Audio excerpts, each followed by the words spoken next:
5:15 in the morning. The Strait of Hormuz. Two F-22 Raptors from the 94th Fighter Squadron were already at 28,000 feet, their radar signatures smaller than a bumblebee on the screens of the world below. The mission had begun as a standard combat air patrol, intended to provide a protective umbrella over the entrance to the Persian Gulf. But the data flowing into the cockpits through the Link 16 network suggested this morning would be anything but routine. 40 miles to the northeast, something was rising from the airfields near Bandar Abbas that should not have been there in such numbers. The air at this altitude was minus 40 degrees, a crystalline void sitting high above the humid, heavy haze of the Gulf. Below the wings of the stealth fighters, the water was a deep, bruised purple, reflecting the first weak light of a sun that had not yet cleared the Iranian mountains. Inside the cockpits, the pilots were surrounded by the faint metallic tang of recycled oxygen and the low, rhythmic hum of the life support systems, the only sounds in a cockpit designed for total sensory focus. The flight lead, callsign Hatchet 1, adjusted his oxygen mask and checked his primary multifunction display. The E-3 Sentry airborne warning and control system, orbiting hundreds of miles away, was painting a tactical picture that was rapidly becoming crowded. It was not the usual pair of aging four Phantoms coming out to shadow a tanker. The screen showed a massive, coordinated launch. 12, then 14, and finally 18 separate tracks were climbing into the morning sky. The Iranian formation was composed of a mix of legacy airframes, including the 4 Phantom and the 14 Tomcat, all moving in a disciplined, aggressive wedge. They were not loitering or performing training maneuvers. They were accelerating, their noses pointed directly toward the international maritime boundary and the United States Navy assets positioned just beyond it. The sheer scale of the Intercept Squadron suggested a calculated provocation, a deliberate attempt to overwhelm the thin line of defenders currently on station. In the lead F-22 Raptor, Major Elias Thorne monitored the passive sensors of his AN/APG-77 radar. He did not need to emit a single pulse to know where the enemy was. The Raptor's integrated electronic warfare suite was drinking in the radar emissions from the Iranian aircraft, triangulating their positions with mathematical precision. Thorne could see the Iranian pilots searching the empty sky with their own radars, sweeping the blue void for a target they could not find. To the Iranians, the sky ahead was empty. To the American pilots, the battle space was already mapped, categorized, and targeted. The United States Air Force pilots remained silent on the radio, practicing the strict signal discipline that was the hallmark of the 94th Fighter Squadron. There was no chatter, no excitement, only the professional execution of a well-rehearsed plan. The two Raptors began to split their formation, moving into a wide combat spread that would allow them to cover the entire front of the approaching Iranian wave. They were outnumbered 9-1, but the technological gap between the two forces was measured in decades. Thorne checked his fuel state and his weapon stores. Each Raptor carried 6 AIM-120 advanced medium-range air-to-air missiles in its internal bays, along with 2 AIM-9X Sidewinders for close-in work. 12 long-range missiles between the two of them would not be enough to down 18 targets, but more help was already on the way. To the south, 2 more flights of Raptors were being scrambled from Al Dhafra Air Base, their afterburners tearing through the early morning quiet of the desert. The tension in the cockpit was a physical weight, but Thorne's hands were steady on the side-stick controller. The rules of engagement were clear, and the authority to defend the airspace was being processed through Central Command at a speed facilitated by modern satellite communications. The Iranian squadron was now only 25 miles from the line.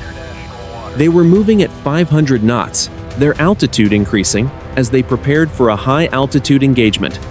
The smell of the cockpit changed slightly as the environmental control system worked to keep the pilot cool under the rising stress of the mission.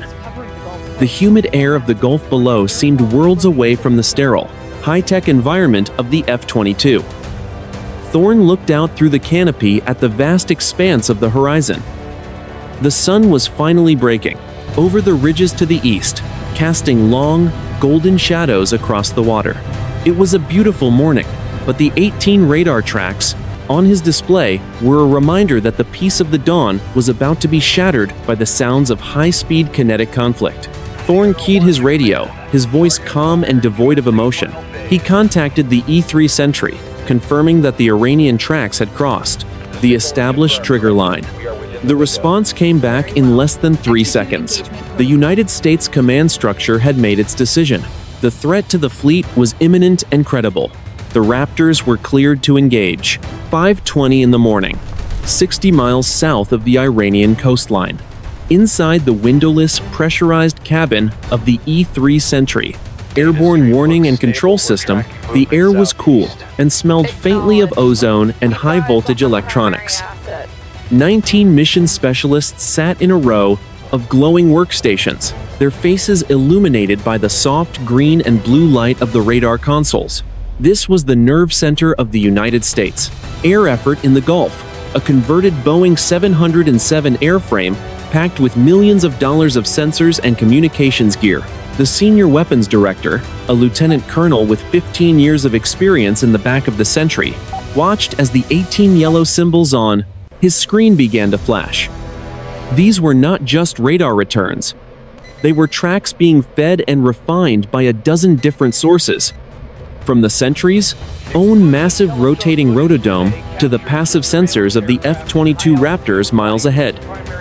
This was the power of the Link 16 data network, a secure, jam-resistant digital highway that allowed every American asset in the theater to see exactly what the others were seeing. The lieutenant colonel spoke into his headset, his voice a model of controlled, professional calm. He was communicating with the Combined Air Operations Center at Al Udeid Air Base in Qatar. He reported that the Iranian formation was now maintaining a steady bearing of 210 degrees, their speed increasing to 550 knots. They were at an altitude of 30,000 feet, positioned at coordinates 26 degrees 40 minutes north, 55 degrees 20 minutes east. The precision of the data was absolute. There was no ambiguity in this combat environment. The 18 Iranian aircraft were now clearly identified by their electronic signatures. The Sentry's computers had analyzed the radar pulses being emitted by the approaching fighters, matching them against a massive library of known threats. The formation consisted of 6 14 Tomcats, 10 Phantoms, and 2 Tigers, acting as a low-altitude screening element. It was a formidable force, representing a significant portion of the regional power's operational air strength. The Iranian pilots were flying in a tight, professional formation, showing a level of coordination that suggested they had been briefed for this specific mission for weeks. On the flight deck of the E-3 Sentry, the pilots adjusted their throttles to maintain their orbit, keeping the massive radar dish pointed toward the unfolding engagement. The aircraft shuddered slightly as it hit a pocket of turbulence, the heavy air of the morning pushing against the aging but reliable airframe. Despite the hundreds of tons of metal and fuel, the Sentry felt like a fragile observer in a sky that was about to be torn apart by supersonic missiles. Back in the mission cabin, the weapons controllers were already assigning targets to the 2 F-22 Raptors. Through the Link 16 system, the information was appearing instantly on the head-up displays of Major Thorne and his wingman. Each Raptor was being fed a specific list of targets, prioritized by the level of threat they posed to the carrier strike group further south. The Sentry acted as the conductor of a lethal orchestra, ensuring that no 2 missiles would be wasted on the same target and that no enemy aircraft would go unobserved. The air inside the Sentry was thick with the quiet intensity of men and women doing exactly what they had been trained to do. There was no shouting, no frantic movements. Each controller monitored their specific sector of the sky, cross-referencing data with satellite intelligence and maritime patrol aircraft. They could see the entire board. They saw the 2 Raptors moving like ghosts toward the Iranian wedge. They saw the second flight of F-22s lifting off from the desert runways in the south. They saw the Iranian ground-based radar sites lighting up along the coast, trying desperately to find the stealthy intruders. The lieutenant colonel checked the countdown timer on his secondary display. In less than 4 minutes, the lead Iranian fighters would reach the maximum effective range of the Raptors' AIM-120 missiles. He knew that the Iranian pilots, despite their aggression, were still flying blind. Their vintage radars were sweeping the empty air, unable to lock on to the 5th-generation fighters that were already closing the door on their escape. The technological disparity was almost unfair, a cold reality of modern aerial warfare where the side that sees first wins first. The smell of the cabin shifted as one of the specialists opened a thermos of coffee, the mundane scent of the morning clashing with the high-stakes tactical data on the screens. Outside the pressurized hull, the sky was turning a pale, washed-out blue, the stars disappearing as the sun rose higher. The Gulf was visible through the small, thick windows of the flight deck, a vast sheet of glass that showed no sign of the invisible electronic war being waged 5 miles above its surface. The Sentry's mission commander received the final confirmation from the theater commander. The engagement was a go. He leaned forward, his eyes locked on the 18 tracks. He gave the command to the weapons directors to relay the final targeting solution to Hatchet Flight. The digital handoff was complete. The eyes in the sky had done their job. Now it was time for the claws of the 94th Fighter Squadron to strike. 5:25 in the morning, 20 miles off the Iranian coast. The 6-14 Tomcats led the formation, their massive AWG-9 radars sweeping the sky in a wide, hungry arc as they searched for the American presence they knew was somewhere ahead. Below them, the 10-4 Phantoms maintained a tight wedge, their twin J-79 engines trailing thin black soot across the pale morning sky in long, dark fingers. The 2-5 Tigers flew low and wide, acting as a screening element, their pilots scanning the horizon with eyes narrowed against the rising sun. The Iranian pilots were among the most experienced. In their service, veterans of 100 simulated engagements, their hands steady on the controls as they pushed their aging machinery to the limit. Yet, despite their skill and their aggressive posture, their radar screens remained frustratingly clear of any American targets. The green sweeps of their displays moved rhythmically, reflecting the empty air of a sky that should have been crowded with the electronic signatures of the United States Navy. The silence on their tactical radio frequencies was unsettling, a heavy vacuum that suggested the enemy was choosing the time and place of the encounter. The formation was now moving at 600 knots, a wall of steel and fire pushing deep into international airspace over the Strait of Hormuz.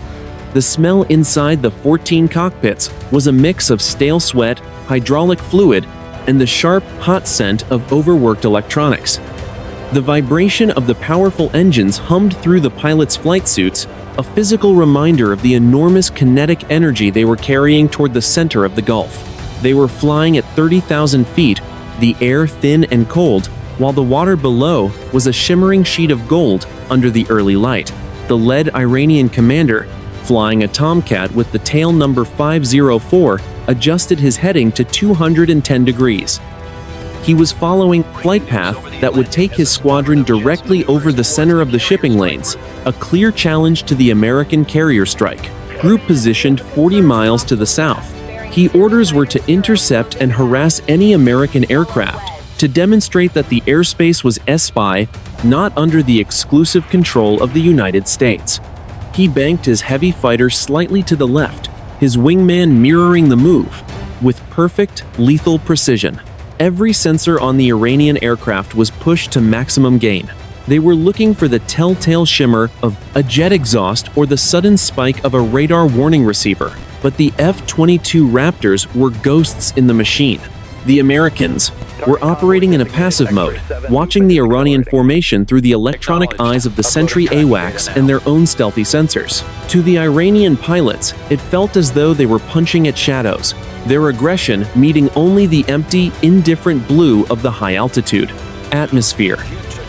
The Iranian formation began to spread out, moving into a tactical layout designed to trap a conventional opponent in a crossfire of radar-guided, missiles. The 10-4 Phantoms accelerated, their afterburners kicking in with a sudden surge of power that pushed the pilots back into their seats. The sound was a deafening roar that filled the cockpits, a primal scream of combustion that echoed across the quiet waters of the strait. They were now less than 15 miles from the trigger line, and the mission was rapidly transitioning from a demonstration of force to a direct confrontation. Inside the Iranian cockpits, the tension was reaching a breaking point. The pilots knew that every second they spent in this airspace brought them closer to a potential engagement with the world's most advanced fighter jets. They checked their weapon switches, ensuring their AIM-54 Phoenix and AIM-7 Sparrow missiles were warmed up and ready for launch. They were committed to the mission, driven by a combination of national pride and the disciplined execution of their tactical doctrine. The sun was now fully above the horizon, casting a harsh, bright light that made it difficult to see toward the south. The Iranian pilots squinted into the glare, their visors down, searching for the glint of sun on a cockpit, canopy, or the white trail of a missile launch. They were flying into the teeth of the most sophisticated air defense network ever devised, and yet they saw nothing but the vast, empty sky.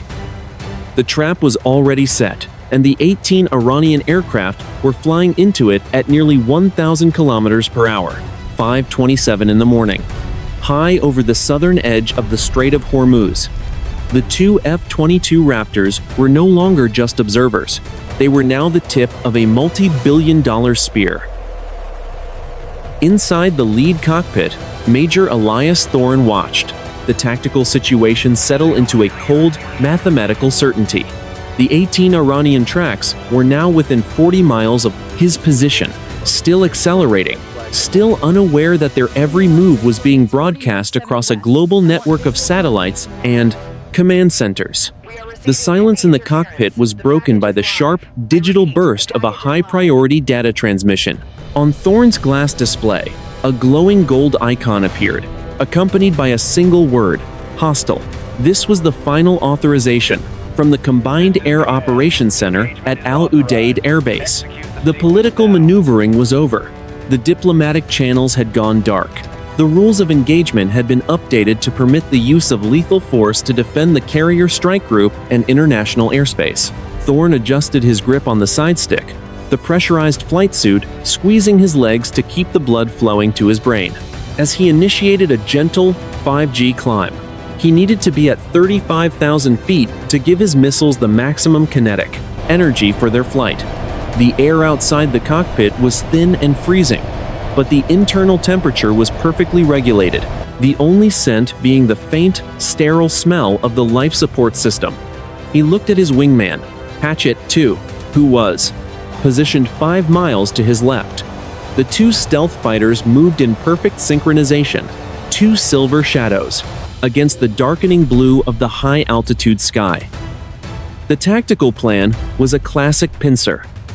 The two Raptors would split the 18 Iranian aircraft into two manageable groups. Thorne would take the lead element of 6-14 Tomcats, while his wingman would focus on the 10-4 Phantoms trailing behind. The 2-5 Tigers, flying lower and slower, were designated as secondary targets. It was a massive undertaking for only 2 aircraft, but the Raptors were not fighting a fair fight. They were fighting a ghost war, using stealth and superior sensor fusion to dictate the terms of the engagement. Before a single shot was fired, Thorne activated the master arm switch. On his secondary display, the status of his 6 AIM-120 advanced medium-range air-to-air missiles changed from standby to ready. These were the latest variant, the Charlie 7, capable of engaging targets at ranges exceeding 60 miles with a high degree of terminal accuracy. Each missile was a masterpiece of aerospace engineering, packed with solid-state electronics and a high-explosive blast fragmentation warhead designed to shred an aircraft in a single hit. To increase their tactical advantage, the two Raptors began a maneuver known as the crank. They turned 30 degrees away from the approaching Iranian formation, slowing their relative closure rate while still maintaining a lock on the targets. This move allowed the Raptors' own radars to stay in a narrow, high update sweep. providing the missiles with the most accurate targeting data possible during the initial phase of their flight. It also made it even harder for the aging Iranian radars to find them, as the Raptors were now presenting their smallest possible radar cross-section to the enemy. Below the fighters, the Strait of Hormuz was waking up. The first merchant tankers were beginning their transit through the narrow waters, their crews unaware that a high-stakes aerial battle was about to erupt 6 miles above their heads. The water was a deep, restless gray, the whitecaps of 2-meter swells visible even from this altitude. The contrast between the slow, heavy movement of the ships below and the supersonic violence being prepared above was absolute. Thorne felt a strange, detached calm. This was the culmination of thousands of hours of training, of countless simulations and red flag exercises. The machine around him felt less like a vehicle and more like an extension of his own nervous system. He could feel the vibration of the 2 Pratt & Whitney Phone 119 engines through the seat of his pants, a low-frequency hum that spoke of immense, untapped power. With a single push of the throttles, he could go supersonic without even breaths, using his afterburners, a capability known as supercruise that gave the Raptor a decisive edge in repositioning during a fight. The range was now down to 30 miles. The Iranian pilots were still searching, their radars operating in high-pulse repetition frequency modes that were lighting up Thorne's passive sensors like a Christmas tree. They were desperate to find something, anything, to justify their aggressive push into the Gulf. They were now less than 2 minutes from the point of no return. Thorne checked his targeting solution one last time. The E-3 Sentry was still providing oversight, confirming that no civilian aircraft were stopped in the immediate engagement zone. The sky was clear. The targets were locked. The American pilots were ready to transition from the shadows into the light of a full-scale kinetic engagement. 5:28 in the morning, 26 degrees, 35 minutes north, 55 degrees, 10 minutes east. Major Thorne adjusted his thumb on the weapon release button, his eyes locked on the 6 diamond-shaped icons that represented the lead Iranian flight of 14 Tomcats. The 2 F-22 Raptors had closed the distance to 30 miles, maintaining their stealth profile, while the Iranian formation continued its aggressive push toward the center of the strait. The tactical situation had reached its terminal phase. The window for a peaceful resolution had closed the moment the Iranian commander crossed the final trigger line. The cockpit of the Raptor was a cathedral of high-technology silence, broken only by the steady, rhythmic breathing of the pilot through his oxygen mask. Thorne checked the data feed from the E-3 Sentry one last time, confirming that the targets remained hostile and that no neutral traffic was in the line of fire. He signaled his wingman with a short, encrypted data burst. It was time to clear the sky. The trigger was squeezed. The internal weapons bay doors of the F-22 Raptor cycled open in less than 1 second, a sharp mechanical clunk that resonated through the composite airframe and directly into the pilot's spine. 4 AIM-120 advanced medium-range air-to-air missiles dropped into the cold, thin air before their solid-fuel rocket motors ignited with a searing white flash. The missiles shrieked off their launchers, leaving 4 distinct white columns of fire and chemical smoke that blotted out the morning sun for several seconds. The heat blast from the burning propellant washed across the belly of the stealth fighter, the temperature rising momentarily to over 1,000 degrees as the missiles accelerated toward Mach 4. 60 seconds later, at a range of 15 miles, the lead AIM-120 missile punched clean through the forward fuselage of the Iranian 14 Tomcat with the tail number 504. The warhead detonated instantly, a high-explosive blast that shredded the cockpit and sent the massive radar unit flying into the void like a piece of crumpled paper. The aircraft's fuel cells erupted in a massive orange fireball that bleached the pale blue sky white for 5 miles in every direction. The second missile slammed into the right wing of another Tomcat, the force of the impact tearing the titanium spar away and causing the heavy interceptor to spin violently toward the water below, trailing a 200-meter ribbon of flame. The remaining Iranian pilots reacted with desperate, uncoordinated maneuvers, their radar warning receivers finally screaming a lethal warning that had come far too late to save their leaders. The formation broke apart in a state of absolute panic, pilots pulling maximum G turns that strained their aging airframes until the metal groaned under the pressure of the maneuvers. One 4 Phantom pilot, overwhelmed by the sudden destruction of his commander, ejected prematurely, his seat punching through the canopy in a cloud of glass and fire, as his aircraft began a slow death spiral into the Gulf. The 18-ship strike force was no longer a cohesive unit. They were individual targets, trying to outrun a threat they still could not see. Black smoke and burning debris scattered across the sky, marking the positions where the most capable Iranian interceptors had existed only seconds before. The air at 35,000 feet was filled with the acrid stink of burning jet fuel and the sharp, metallic scent of aerosolized aluminum drifting on the high-altitude winds. The first wave of the Iranian intercept squadron had been effectively decapitated, leaving the remaining 15 aircraft scattered, terrified, and completely vulnerable to the next coordinated American strike. The burning remains of the lead Tomcat hit the surface of the water with a massive plume of white spray, sinking into the dark depths of the strait. Major Thorne watched the tactical display as the gold icons representing the first 3 targets, blinking and spuss, disappeared. He did not celebrate. He was already selecting the next 3 targets in the second tier of the Iranian formation. His wingman, Hatchet 2, was reporting a similar success, having engaged the lead elements of the 4 Phantom wedge. The engagement was moving into its second phase, and the American pilots were determined to maintain the pressure until the threat was entirely eliminated. The E-3 Sentry specialists, watching from their consoles hundreds of miles away, recorded the data of the first engagement with professional precision. They noted the exact time of the first impact, 5, 29, and 42 seconds in the morning. They logged the destruction of the 3-14 Tomcats and signaled the second flight of Raptors to accelerate their arrival. The tactical report was already being transmitted to the Pentagon, detailing the decisive opening of the engagement. The United States Air Force had taken control of the sky, and they had no intention of giving it back. 5:30 in the morning.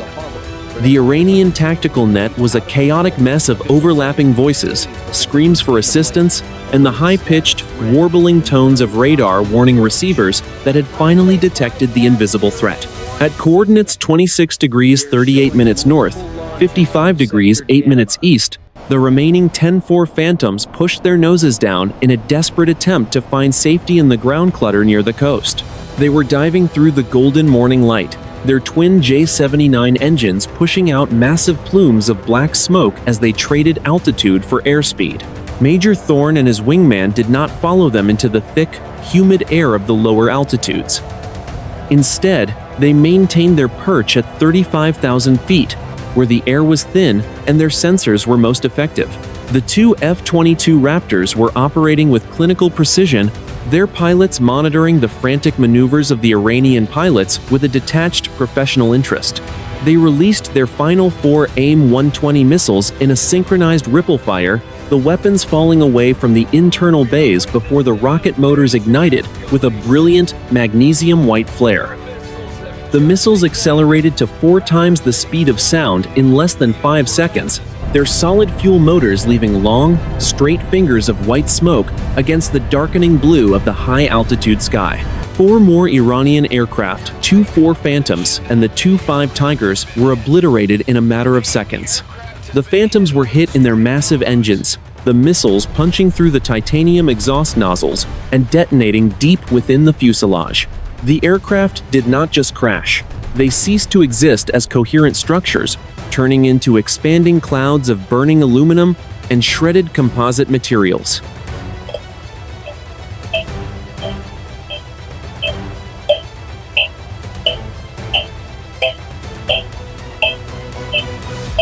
The smell of the cockpit remained sterile and cool, a sharp contrast to the inferno unfolding miles below. Major Thorne checked his weapon display. He was Winchester on long-range missiles, meaning his internal bays were now empty of the AIM-120. He still carried 2 AIM-9X Sidewinders for close-in combat, But the arrival of the second flight of Raptors meant he would likely not need them. The second flight, call sign Dagger, arrived on station 5 minutes ahead of schedule, their presence signaled by a fresh set of gold data icons on the AWACS display. The sky was a graveyard of falling titanium and burning kerosene, the debris cloud from the initial engagement still drifting slowly toward the eastern horizon. The remaining 7 Iranian aircraft, mostly 4 Phantoms and a single surviving 14 Tomcat, had completely abandoned their mission. They were no longer a threat to the carrier strike group. They were now in a race for their lives, heading back toward the relative safety of the Iranian coastline at maximum speed. The E-3 Sentry specialists continued to manage the battle space, their fingers flying across the keyboards as they updated the status of each hostile track. They confirmed that the Iranian ground-based surface-to-air missile sites near Bandar Abbas had gone active, their radars sweeping the sky in a desperate attempt to lock onto the American fighters. However, the Raptors remained untouchable, their stealth technology making them nearly invisible to the older HQ-9 and Stu-100 systems protecting the Iranian coast. The Iranian commander in the surviving Tomcat tried to gather his remaining pilots into a defensive circle, but the psychological impact of the invisible slaughter had been too great. One by one, the Iranian pilots broke formation, some heading for the mainland while others spiraled toward the water in a state of total disorientation. The professional discipline that had characterized the Iranian launch only 15 minutes prior had vanished, replaced by the primal urge to survive an encounter with an enemy they could neither see nor touch. Thorne watched as the Dagger flight moved into position to intercept the fleeing survivors. The new arrivals had a full load of missiles and were eager to finish what Hatchet Flight had started. The sun was fully up, the glare reflecting off the smooth, radar-absorbent skin of the Raptors as they turned away from the engagement zone. The first phase of the air battle was over. The Iranian Intercept Squadron had been cut in half, and the remaining aircraft were being hunted down with the same systematic efficiency that had defined the morning's work. 5:35 in the morning, 12 miles off the Iranian coast, near the jagged cliffs of the Musandam Peninsula. The 2 F-22 Raptors of Dagger flight, having pushed their twin engines into full supercruise without the telltale infrared signature of afterburners, slammed into the rear of the retreating Iranian formation. While Hatchet Flight remained high to provide top cover, Dagger Flight dropped through the morning haze, their gray fuselages shimmering like liquid mercury as they accelerated past Mach 1.5. The air at 10,000 feet was thick and turbulent, a stark contrast to the thin, frozen vacuum of the high altitudes. Inside the cockpit of Dagger 1, Captain Marcus Viper Vance felt the heavy hand of gravity pressing him into his seat as he initiated a high-G descent. The scent of the cockpit was sharp, a mix of ionized air and the faint, sweet smell of the jet fuel circulating through the heat exchangers to cool the aircraft's complex avionics. He glanced at his helmet-mounted display, where a green circle was already slaved to the heat signature of a fleeing 4 Phantom. The remaining Iranian pilots were now desperate, their aircraft trailing thick black soot as they pushed their throttles to the firewall. At coordinates 26 degrees 45 minutes north, 55 degrees 25 minutes east, the sole surviving Iranian 14 Tomcat attempted a radical defensive maneuver.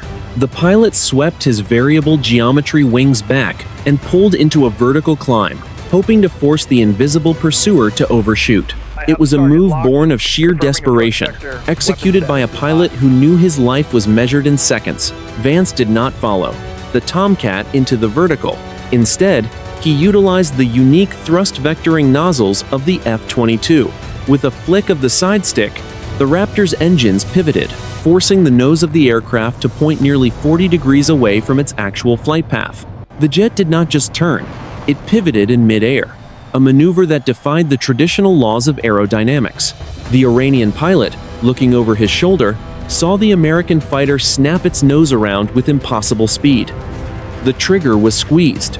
An AIM-9X Sidewinder missile shrieked off the wing rail, a jagged streak of white fire that cut through the humid coastal air. The missile's high off-bore sight seeker locked onto the white-hot exhaust of the Tomcat's twin engines.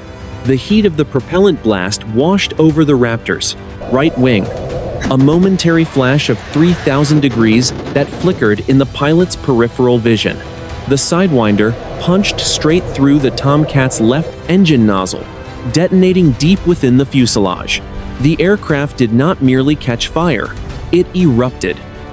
The force of the explosion severed the tail section entirely, sending the twin vertical stabilizers fluttering toward the sea like falling leaves. A massive secondary explosion followed as the main fuel cells ignited, creating a fireball that momentarily turned the morning sky into a wall of orange flame. The Iranian pilot had no time to eject. The aircraft disintegrated before the command to fire the seat could reach his brain. Vance's wingman, Dagger 2, was simultaneously engaging the cluster of 4 Phantoms. Using the high maneuverability of the Sidewinder, he took down 2 more aircraft in less than 15 seconds. 1 Phantom was hit. In the wing route, the explosion sent the heavy fighter into a flat spin that sprayed burning fuel across a half-mile of open water. The second Phantom took a direct hit to the cockpit. The missile's annular blast fragmentation warhead shredding the canopy and the crew inside instantly. The heat in the cockpit was rising as the pilots worked their controls, their bodies straining against 9 Gs of centrifugal force. Sweat ran down Vance's neck, the salt stinging his skin beneath the tight collar of his flight suit. The physical toll of high-G combat was immense, but the Raptors' advanced life support and G protection systems allowed the American pilots to maintain a level of situational awareness that their opponents could not match. The remaining 4 Iranian Phantoms, seeing the total destruction of their leaders, dived for the very deck of the Gulf. They were flying at less than 200 feet above the waves, their wakes kicking up a mist of salt spray as they crossed the 12-mile limit into Iranian territorial waters. Vance checked his tactical display. The Iranian surface-to-air missile batteries on the coast were now fully active, their radars painting his aircraft with high-intensity pulses. Vance keyed his radio. He informed the E-3 Sentry that the primary threat had been neutralized. He would not pursue the survivors into the teeth of the coastal defenses. The mission was to defend the strait, not to initiate a mainland invasion. The 2 Raptors of Dagger flight pulled into a steep, soaring climb, their engines roaring with a power that shook the very air as they headed back toward the safety of the Carrier Strike Group's air defense bubble. 5:45 in the morning. The radar screen of the E-3 Sentry was suddenly hauntingly clear. Where minutes ago 18 yellow icons had pressed aggressively toward the heart of the Strait of Hormuz, there was now only the steady, rhythmic sweep of the blue line over an empty sea. The high-altitude winds were already beginning to shear the long, white missile trails into thin, ghostly ribbons, but the physical evidence of the engagement was scattered across 60 miles of the Persian Gulf in a jagged trail of fire and sinking steel. Inside the mission cabin of the Airborne Warning and Control System, the air was heavy with the smell of ozone and the quiet, intense focus of the battle management team. The senior weapons director began the systematic process of the final tally, his voice a steady drone as he verified the fate of every hostile track. It was a professional accounting of a total tactical collapse. The Iranian Intercept Squadron, a force that had represented a significant portion of their regional air power, had been effectively erased from the sky in less than 15 minutes of kinetic engagement. The final report was compiled with clinical precision. 614 Tomcats had been confirmed destroyed, their heavy frames shattered by the long-range AIM-120 missiles of Hatchet flight. 10 4 Phantoms had been eliminated, 4 by long-range radar-guided fire, and 6 in the frantic, high-G close-in dogfight. With Dagger flight near the Musandam Peninsula, the 2-5 Tigers, which had attempted to provide a low-altitude screen, had been disintegrated by the first salvo, their debris now resting at coordinates 26 degrees 35 minutes north, 55 degrees 10 minutes east. 18 aircraft launched, 18 aircraft lost. The casualties among the Iranian pilots were estimated to be near 100%. While 3 parachutes had been spotted by the high-resolution sensors of the Raptors, the violent nature of the mid-air disintegrations at supersonic speeds meant that most of the crews had never even reached the handles of their ejection seats. The water below was now a graveyard marked by expanding oil slicks and the floating remains of cockpit canopies and survival gear. The morning sun, now high and bright, glinted off the scattered fragments of titanium and aluminum that still bobbed on the 2-meter swells of the Gulf. The United States forces, by contrast, had achieved the objective with 0 losses of personnel or equipment. Major Thorne and Captain Vance led their flights into a loose fingertip formation, their F-22 Raptors showing no outward sign of the violence they had just unleashed. The only evidence of the combat was the empty internal weapon bays and the slight discoloration of the stealth coating around the engine nozzles, a result of the extreme heat generated during the high-speed intercepts. One pilot reported a minor sensor malfunction due to the intense electronic warfare environment, but the aircraft remained fully mission-capable. On the flight deck of the USS Gerald R. Ford, 60 miles to the south, the news of the total victory was received with a disciplined, quiet satisfaction. There were no cheers, only the rapid adjustment of the daily flight schedule to account for the now secured airspace. The carrier strike group had remained at modified battle stations throughout the engagement, their Aegis combat systems tracking the falling debris with the same cold efficiency as the AWACS. The threat to the fleet had been neutralized before a single Iranian pilot could even achieve a radar lock on a United States vessel. The strategic reality of the morning was settling in across the theater. The 94th Fighter Squadron had demonstrated that the presence of even a small number of 5th-generation stealth fighters could render a numerically superior conventional force completely obsolete. The Iranian ground controllers at Bandar Abbas had gone silent, their radar sights remaining in passive mode as they watched the return of only 4 surviving aircraft that had fled the zone before the final intercept. The message sent to the region was unambiguous. The United States maintained total air supremacy, and the cost of challenging that supremacy was the total destruction of the attacking force. The environment around the regrouping Raptors was peaceful, the air cold and still at 30,000 feet. The smell of the pilot's own sweat and the sterile oxygen was the only sensory reminder of the life and death struggle that had just concluded. Thorne looked out over the horizon, seeing the coast of the United Arab Emirates in the distance, a thin line of tan sand against the deep blue of the water. He keyed his radio, coordinating the refueling track with a waiting KC-46 Pegasus tanker. The battle was over. The long, quiet process of the return to base had begun. 6:15 in the morning. The desert floor of the United Arab Emirates was a vast, shimmering expanse of pale ochre, the rising sun casting long, sharp shadows across the runways of Al Dhafra Air Base. The 4 F-22 Raptors of hatchet and dagger flights approached the airfield in a tight, impeccable diamond formation, their gray skins blending into the hazy morning light. The high-pitched whine of their picked twin Pratt & Whitney Phone 119 engines was the only sound in the still desert air, a low-frequency vibration that could be felt in the chests of the ground crews waiting on the tarmac. The return flight had been an exercise in silent professionalism.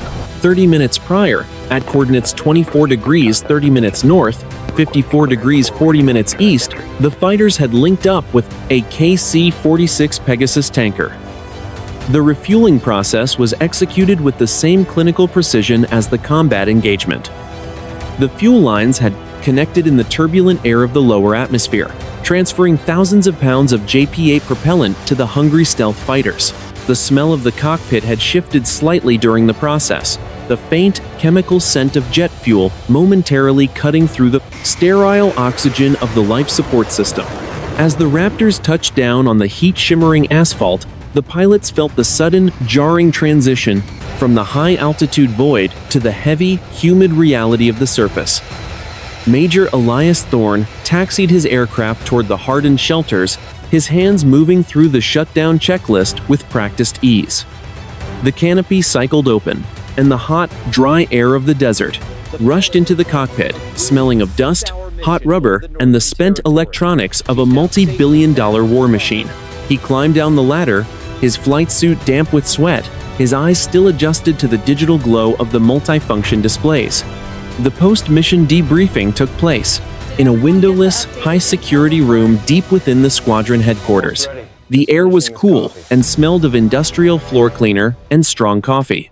Intelligence officers and tactical analysts sat around a large mahogany table, their faces illuminated by the high-definition playback of the sensor data and gun camera footage. The room was silent as the images of the Iranian 14 Tomcats disintegrating in the morning sun played across the screen. There were no cheers, no celebrations. There was only the cold, analytical evaluation of weapon systems performance and tactical execution. The analysis confirmed the total destruction of the 18 Iranian aircraft. The data showed that the F-22 Raptors had achieved a 100% kill rate with their AIM-120 and AIM-9X missiles, a feat that would be studied in air war colleges for decades to come. The intelligence officers noted the failure of the Iranian ground-based radar to even achieve a momentary lock on the stealth fighters, a testament to the absolute dominance of American fifth-generation technology. The final report was stamped with a high-level classification and prepared for immediate transmission to the Pentagon and the White House. The geopolitical aftermath of the engagement was immediate and profound. Across the Persian Gulf, the Iranian military command had fallen into a state of stunned, absolute silence. The loss of 18 of their most capable interceptors in a single 15-minute window had shattered their regional air strategy. Diplomatic channels were filled with frantic inquiries from neighboring states, all seeking to understand the scale of the American response. The United States State Department issued a brief, measured statement, emphasizing that the action was a necessary defensive measure to protect international shipping and American personnel in the Strait of Hormuz.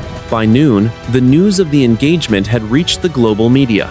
Satellite imagery began to appear, showing the oil slicks and debris fields drifting slowly toward the Iranian coast. The stock markets reacted with a sudden, sharp volatility, but the military reality remained unchanged. The Strait of Hormuz remained open, and the United States Navy's Carrier Strike Group continued its mission, now protected by an air defense bubble that had proven itself to be impenetrable. The message to any potential adversary was clear. The cost of challenging American air power was the total and immediate erasure of the attacking force. Back at Al Dhafra, the 4 Raptors were already being serviced by the ground crews. Technicians in grease-stained coveralls worked with meticulous care, checking the radar-absorbent coatings for any signs of degradation and reloading the internal weapon bays with fresh missiles. The smell of hydraulic fluid and jet fuel hung heavy in the hangars as the aircraft were prepared for their next sortie. The war had not ended, but the morning's engagement had redefined the stakes. Major Thorne stood on the balcony of the officers' club, a bottle of water in his hand, looking out over the desert as the sun reached its zenith. The sky was a bright, featureless blue, showing no trace of the violence that had occurred only hours before. He thought of the 18 Iranian pilots who would not be returning to their bases, a brief moment of professional empathy that was quickly replaced by the cold reality of his mission. He had done his job. His aircraft had performed as designed. The sky over the Gulf was quiet, and for now, that was enough.